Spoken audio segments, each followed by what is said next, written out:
향해 말씀하시고자 하시는 하나님의 음성을 듣기를 소망합니다. 자, 박수!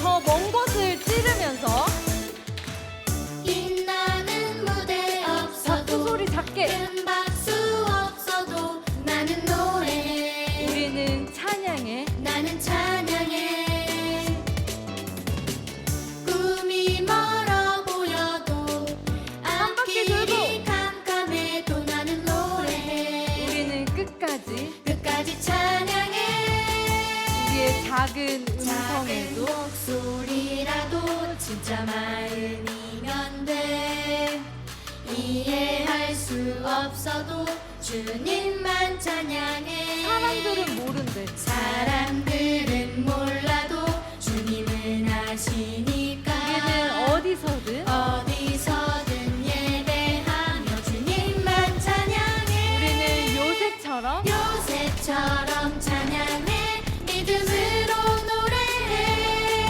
하나님은 나의 힘 하나님은 나의 노래 요셉처럼 찬양해 기다리며 고백해 우리의 전부이신 하나님은 나의 구 하나님은 나의 전부 우리의 작은 음성에도 귀 기울이시는 하나님께 나아갑니다. 자, 우리 박수 치면서 우리 하나님께 우리의 목소리로 고백해 볼게요.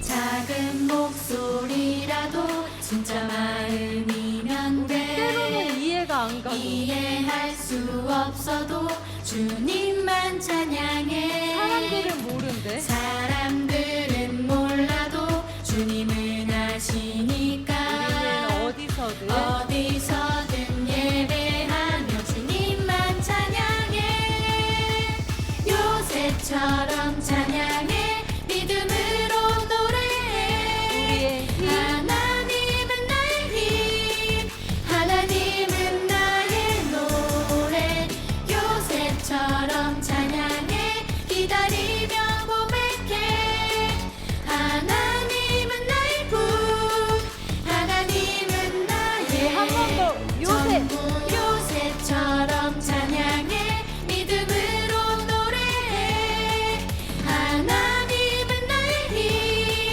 하나님은 나의 노래 요셉처럼 찬양해 기다리며 고백해 하나님은 나의 구 하나님은 나의 전부 우리의 전부 되시는 하나님을 믿으시나요?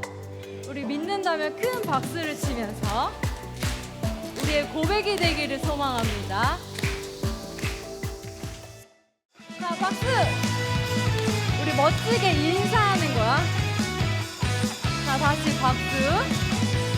이번에는 반짝이는 별을 그리면서 우리 볼 수 없어도 오늘은 볼 수 없어도 내일은 보게 될 놀라운 주의 계획 주의 크신 뜻 알 수 없어도 주만 바라보며 걸어가는 우리 알 수 삶 없어도 오늘은 알 수 없어도 내일을 여는 담대한 믿음의 순종 우리 하나님의 주의 크신 뜻 이해 못해도 주만 따라가는 용기 있는 삶 언젠가 꽃가루와 폭죽이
같이 멋지게 인사. 우리 마지막에는 빛나는 별을 그리면서 우리 하나님께 큰 영광과 감사의 박수 돌리며 자리에 앉겠습니다. 우리 뜨거운 가슴에 두 손을 올리며 고백해보자. 우리에게 말씀하시는 하나님의 음성을 듣고 돌아가기를 소망합니다. 서늘하기로 감는 세상 가운데 우리에게 오신 주님이 찾아오신 주님은 우리에게 악을 선으로 갚는 사랑과 지혜를 알게 하셨네. 서늘하기로 감는 세상 가운데 찾아오신 주님은 우리에게 오신 주님이 우리에게 악을 선으로 갚는 사랑과 지혜를 알게 하셨네. 하나님께서 오늘의 영광을 위해 이전의 모든 시간 겪게 하셨고 우리를 담대하게 오늘의 나로 담대히 서게 하셨네. 이것이 나의 간증 찬송이라.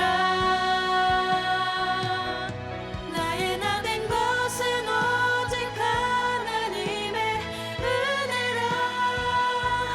나의 나 된 것은 오직 하나님의 은혜라. 우리의 영광과 모든 영광과 찬송받기 합당한 존귀하신 주를 높이리. 우리 작은 두 손을 하나님을 향해 고백해 볼까요? 우리에게 오신 주님이 서늘하기로 감는 세상 가운데 찾아오신 주님은 우리에게 오신 주님이 우리에게 악을 선으로 갚는 사랑과 지혜를 알게 하셨네. 하나님을 향해서 하나님께서 오늘의 영광을 위해 이전의 모든 시간 겪게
오늘도 이 자리에서 예배하는 모든 친구들 가운데 주님 주시는 은혜가 가득하기를 소망합니다. 아멘.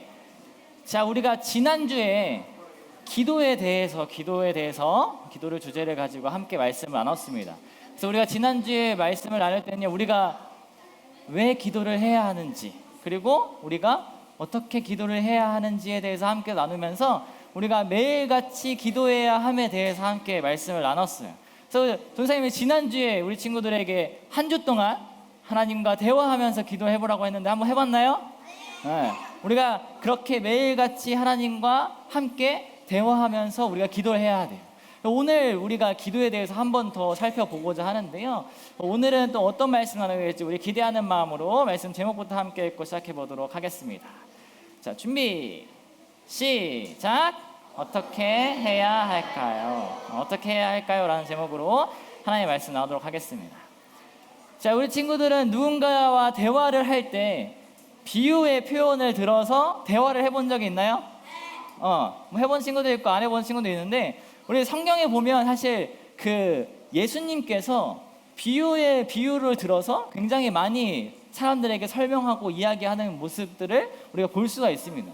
비유가 뭔가 하는 표정으로 선생님이 보고 있는데, 비유는 뭐냐면 어떤 현상이나 사물을 직접 설명하지 않고 다른 비슷한 현상이나 사물에 빗대어서 설명하는 일이라고 정의는 되어 있어요. 근데 이게 무슨 말인지 잘 모를 것 같아서, 예를 들어서 이 사람을 가끔씩 동물에 비유해서 표현하기도 한단 말이에요. 근데 사실 동물에 비유할 때는 좋은 표현도 있지만 대부분 조금 안 좋은 표현으로 되게 많이 사용되기도 합니다. 좋은 표현에는 뭐가 있을까? 귀엽다? 갑자기? 정말 예를 들어서 이런 거예요. 사자처럼 용맹하다, 뭐 용감하다, 뭐 이런 것들이 될 수도 있고, 또 치타처럼 달리기가 굉장히 빠른 사람, 이렇게 표현할 수도 있겠습니다. 뭐 이 외에도 다양하게 여러 가지가 있을 건데, 안 좋은 표현에는 그럼 어떤 게 있을까? 아마 우리 친구들 평소에 많이 사용하는 것들 중에 뭔가가 있을 거예요. 얘기하지 않도록 하겠습니다. 좋지 않은 표현이기 때문에. 자, 아무튼 이렇게 비유에 대해서 사람들에게 설명하고 예수님께서 그랬는데, 오늘 우리가 함께 나눌 이 말씀에서 바로 예수님께서 이 사람에 대해 동물로 표현을 하는 것이 나오게 됩니다. 과연 예수님께서 어떠한 동물을 가지고 이야기하셨을지, 또 오늘 어떤 말씀 나누게 될지 우리 말씀 속으로 한번 들어가 보도록 하겠습니다. 어느 날 예수님께서 이 두로와 시돈 지방으로 들어가셨습니다. 그곳에 들어가실 때 예수님께서 오셨다라는 이야기를 듣고 한 가나안 여자가 예수님 앞에 달려와가지고 엎드려서 무릎을 꿇고 울면서 예수님께 이야기를 했어요. 예수님, 다윗의 자손이여, 예수님, 저를 불쌍히 여겨주세요. 단 한 번만 저를, 웃긴 장면은 아닌데, 단 한 번만 저를 불쌍히 여겨주시옵소서. 그러니까 왜 우는지는 들어봐야 될 거 아니야. 제 딸이 귀신이 들려서 몹시 괴로워하고 있습니다 하면서 예수님 앞에 엎드려 무릎을 꿇고 예수님께 간절히 부르짖었어요. 예수님께서 이곳에 계시다라는 그 소문을 듣고 예수님께 달려가고 나와서 무릎 꿇고 부르짖었던 거예요. 예수님이라면 이 병을, 이 딸을 낫게 해줄 것이라는 그 강한 확신이 있었기 때문에 예수님께 나와서 그렇게 열심히 부르짖었어요. 그런데 예수님 반응이 엄청 놀라웠어요. 예수님께서 어떤 반응을 보이셨냐면 아무런 반응도 보이지 않으셨어요.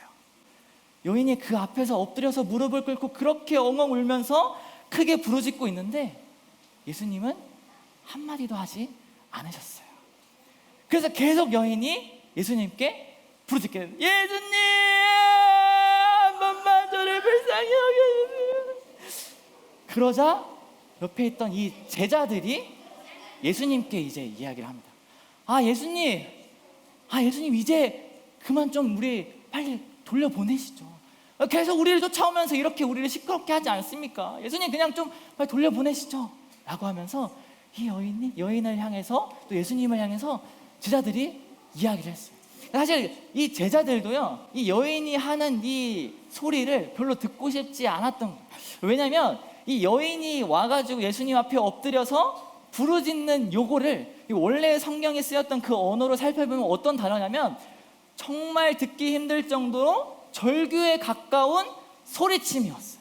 그러니까 예수님 하는 그러한 소리침으로 예수님께 이야기를 했다는 거예요. 근데 계속 예수님이 그냥 무시하고 지나갈 때 계속 따라오면서 그렇게 소리쳤던 거예요.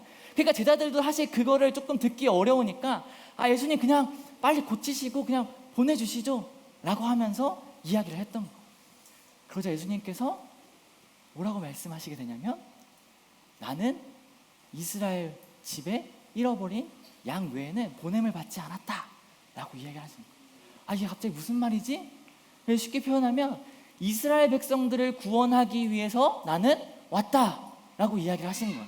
근데 이 그 가나안 여인은요 어떤 사람이냐면 유대인이 아니라 이방인, 그러니까 이방 나라, 다른 나라 사람인 거예요. 예수님이 쉽게 표현하면 나는 우리나라 사람을 구원하기 위해서 왔다, 너는 우리나라 사람이 아니잖아 라고 하는 것과 같은 거예요. 근데 그러한 표현으로 예수님께서 이야기를 하셨어요. 그러자 이 여인이 더 간곡하게 예수님께 예수님 살려주세요 라고 하면서 도와주세요 하면서 울면서 계속 이야기를 했어요. 그러자 예수님께서 한 번 더 말씀하시게 됩니다. 뭐라고 말씀하시게 되냐면 예수님께서는 제 주인에게 줄 빵을, 자녀들에게 줄 빵을 개들에게는 내가 주지 않는다, 개들에게 주는 것이 마땅하지 않다라고 이야기를 하신 거예요. 예수님께서 이 여인이 엄청나게 무릎을 꿇고 간곡하게 예수님께 막 울면서 부탁하고 있는데 예수님은 뭐라고 했냐면 자녀들에게 줄 빵을 개들에게 주는 것이 마땅하지 않다, 옳지 않다라고 얘기하신 거예요. 굉장히 심한 표현이에요. 그러니까 이 여인을 가지고 뭐라고 표현한 거냐면 개와 같다라고 이야기를 한 거예요. 나는 개한테는 안 줘 라고 예수님께서 말씀하신 거예요. 그러니까 우리가 평소에 보는 예수님의 모습은 어때요? 사랑이 많으신 예수님, 고아와 가난한 사람, 어려운 사람들에게 먼저 찾아가시고 힘든 사람들에게, 친구가 없는 사람들에게 먼저 가셔서 친구가 되어주시는 그러한 예수님의 모습.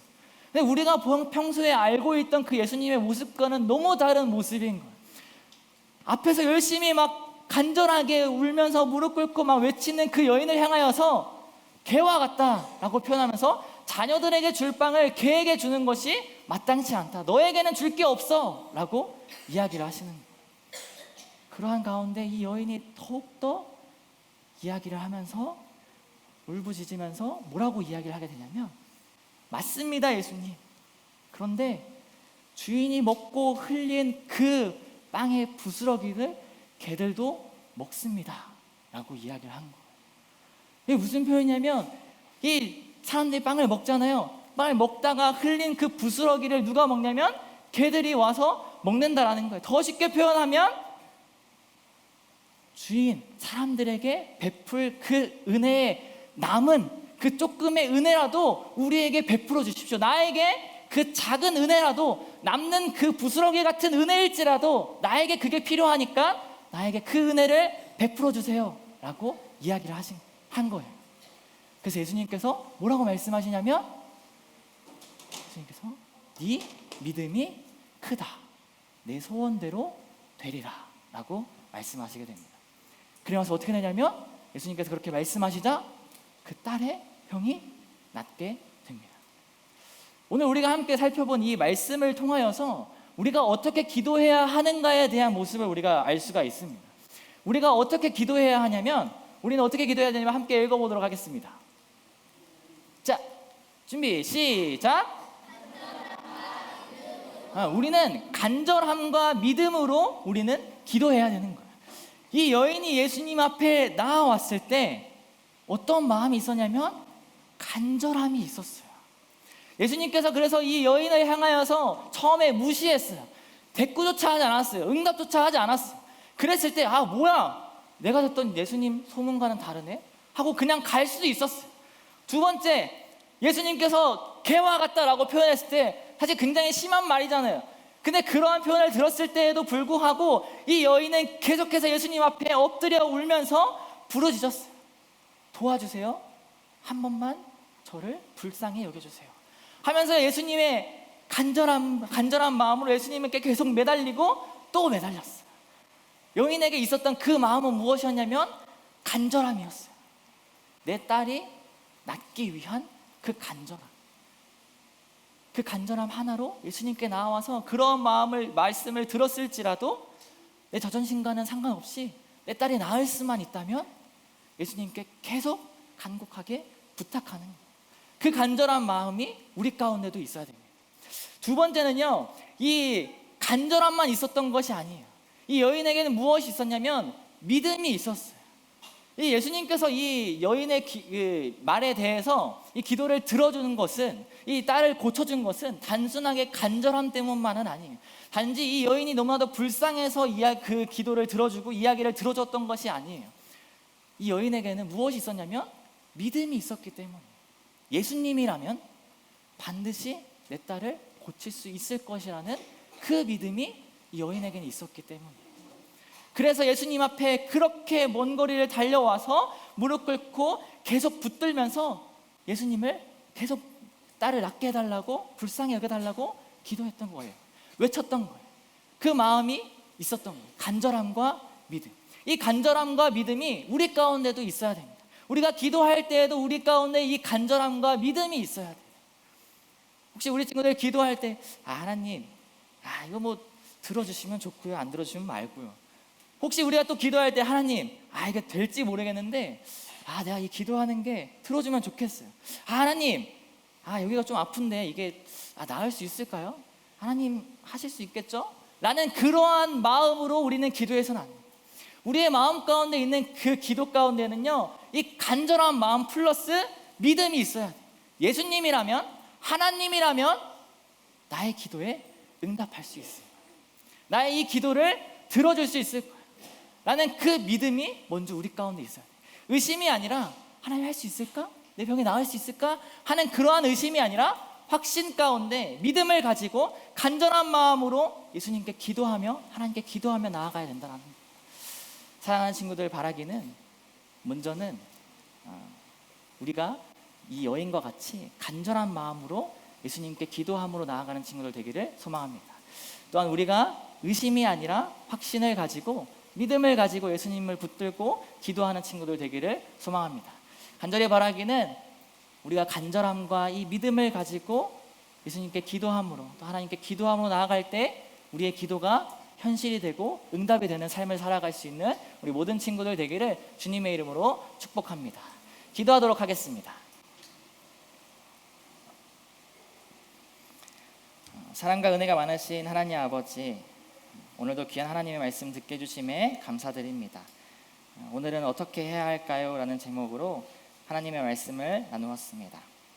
하나님, 먼저는 우리가 이 여인과 같이 간절한 마음을 가지고 하나님 앞에 나아가 기도하게 하여 주시고, 의심이 아닌 확신으로 또 믿음을 가지고 기도하게 하여 주시옵소서.